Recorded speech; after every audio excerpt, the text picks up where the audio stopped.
Ça peut être effectivement des variétés nouvelles, récentes, les toutes dernières créations. Ça peut être aussi des choses qui sont plutôt à faire redécouvrir.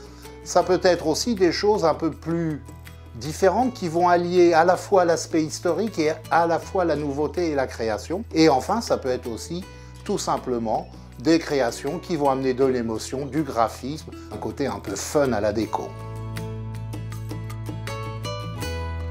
Notre premier critère de sélection, c'est la qualité gustative des tomates.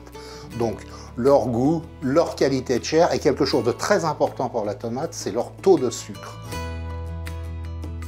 D'un côté, on va avoir la poire melon. Donc c'est une plante qui va se cultiver comme une pomme de terre, puisqu'elle fait partie de la même famille, donc c'est pas très difficile.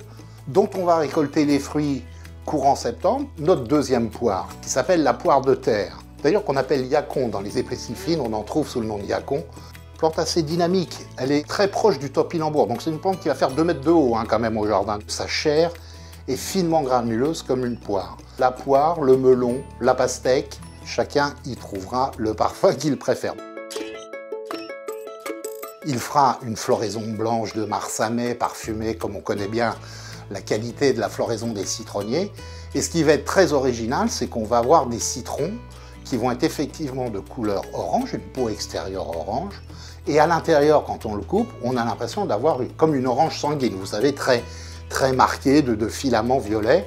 Et la grande particularité, c'est un citron qui n'est pas acide, c'est un citron sucré. Au rosier persicain, série Hugh Kisses. Pourquoi ils sont intéressants? Parce qu'ils ont gardé les qualités originelles de la rose de Perse, c'est-à-dire une grande résistance au froid, une grande résistance à la chaleur, une grande résistance aux maladies, ce qui n'est pas rien sur le rosier, un port naturel compact et ramifié, et la floraison, alors là c'est complètement génial, ce sont des roses à fleurs plates, bicolores et systématiquement avec un centre foncé au milieu. On parle de la sélection et de la création. On réussit à avoir donc des variétés de fuchsia qui sont résistantes au jardin, sans trop de protection hivernale. Cette variété bicolore, bleu et blanc, va donner vraiment une lumière exceptionnelle à tous les massifs du jardin. Anigosanthos, son nom plante kangourou. Nous avons 8 coloris disponibles, donc des coloris très chauds allant du jaune à l'orange au rouge le plus foncé. Et là, ça permet vraiment de faire des décorations de pots, de jardinières sur terrasse très personnelles.